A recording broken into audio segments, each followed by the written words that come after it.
The sea was calm, but carried an unmistakable sense of tension as the final boat of the Global Sumud Flotilla, the Marinette, sailed steadily toward the Gaza Strip. This modest vessel had become the last remaining symbol of a mission that began with hope, a mission of volunteers and humanitarian activists determined to challenge the blockade of Gaza by delivering food, medicine, and essential supplies directly by sea. For days, the world had watched as one by one the flotilla's other boats were intercepted by the Israeli Navy. Each boarding had triggered new waves of outrage and protest across distant capitals. The Marinette pressed on, knowing it might face the same fate, but determined to continue its course as a gesture of defiance and solidarity with the people of Gaza.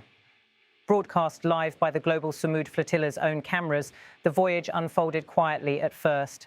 Viewers around the world saw the small boat cutting through the open waters.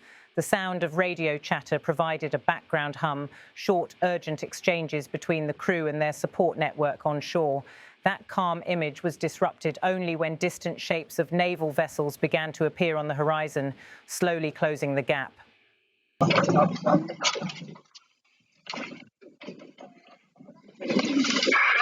people on board? 6. 6!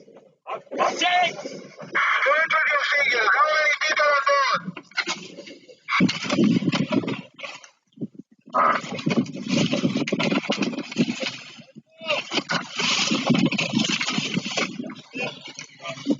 Everybody sit down. Nobody move. Hands up in the air. You're running on board. Nobody move.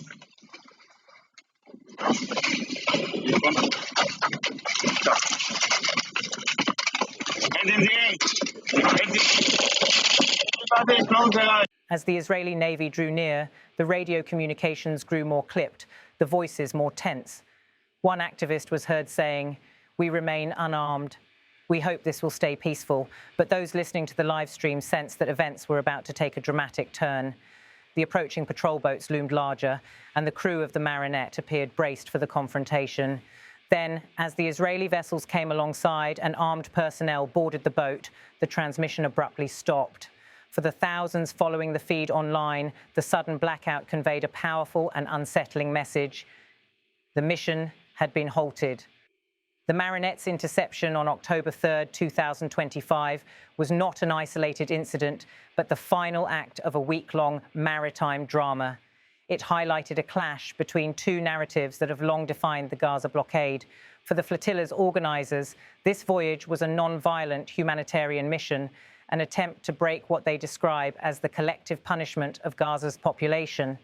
For Israel, it was a challenge to a blockade that it insists is necessary to prevent arms and materials for militant groups from reaching the enclave. The flotilla's effort, named Global Sumud, the Arabic word for steadfastness, had attracted activists from across Europe, the Middle East, North America, and Asia. They described their mission as an international stand for dignity and humanitarian relief.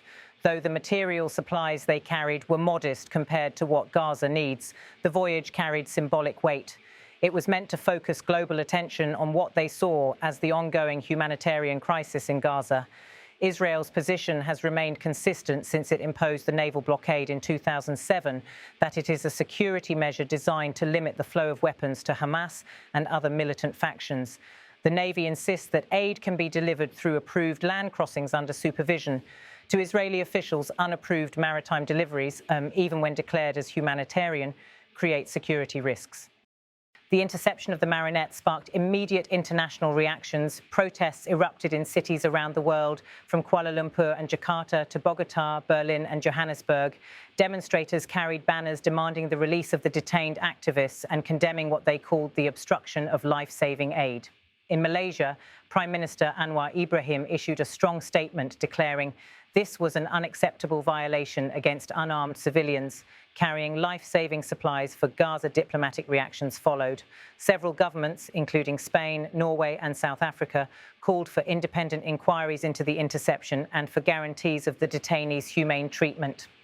At the United Nations, a spokesperson reiterated the importance of unhindered humanitarian access to Gaza and urged all parties to adhere to international maritime law. Human rights organizations added their voices, warning that such confrontations at sea risk further destabilizing an already volatile situation. In its brief official statement, the Israeli Defense Forces maintained that the interception was lawful and conducted without incident. The Navy reported that the Marinette had been escorted to the port of Ashdod, where its passengers would be processed under Israeli law and its cargo inspected before any decision on transfer to Gaza. Military officials argued that the blockade remains a necessary precaution, pointing to past attempts to smuggle restricted materials by sea. For humanitarian agencies working on the ground, the interception of the final flotilla vessel was another setback in their long struggle to secure sustained aid deliveries to Gaza. While the cargo of the Marinette was limited in volume, the voyage carried enormous symbolic importance. It was a public demonstration that many around the world remain committed to finding ways to ease the hardship of Gaza's 2 million residents, many of whom live with chronic shortages of food, medicine, and electricity. Eyewitnesses who had been monitoring the live stream before it went dark described a growing sense of dread as the Israeli vessels closed in. One activist, speaking through a phone link before the line was cut, said, "We have declared our mission openly and peacefully. We trust that there will be no violence, that hope, at least, was partially fulfilled. There were no reports of injuries during the boarding." Yet the abrupt end of the live broadcast left unanswered questions about how the interception unfolded in its final moments. The images broadcast by the flotilla before the transmission ceased, the calm sea, the distant patrol craft approaching, the silent boarding, were replayed widely on social media. They quickly became emblematic of the confrontation.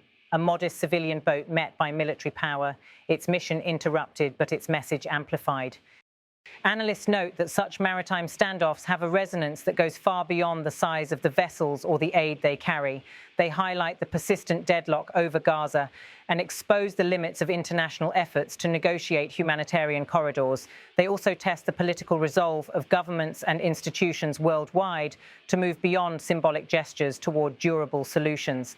The Global Sumud Flotilla's voyage, culminating in the Marinette's interception, has revived memories of previous episodes, most notably the 2010 Mavi Marmara raid. That earlier incident, which resulted in casualties and a diplomatic rift between Israel and Turkey, set a precedent for how such encounters at sea can ignite global controversy. Although the latest interception did not result in bloodshed, it once again underscored the volatility of the maritime route to Gaza. As evening fell on October 3rd, the Marinette was under Israeli escort, its passengers detained, its cargo awaiting inspection. But even as the vessel's journey ended, the global conversation it sparked continued to gather momentum. Calls for lifting or easing the blockade grew louder. Questions about the effectiveness and legality of the restrictions resurfaced, and the image of a small civilian boat surrounded by military ships became a powerful metaphor for the wider conflict. For the people of Gaza, the episode was a reminder of how precarious their lifeline to the outside world remains. For Israel, it was a reaffirmation of its resolve to enforce security measures at sea. For the international community, it was another sign of the urgent need to reconcile humanitarian imperatives with legitimate security concerns. This latest maritime drama leaves an indelible impression that even in a region long accustomed to conflict and political stalemate, the sight of a single small boat can capture the world's attention and reignite debate about justice, security, and human dignity. As the sun set over the Mediterranean, the calm waters once again came under naval control. The Marinette's voyage was over, but its symbolic journey had only begun, carried forward by the protests, the diplomatic discussions, and the ongoing struggle to address Gaza's humanitarian needs. The incident stands as another chapter in the long and often tragic story of a region where hope and confrontation still travel side by side.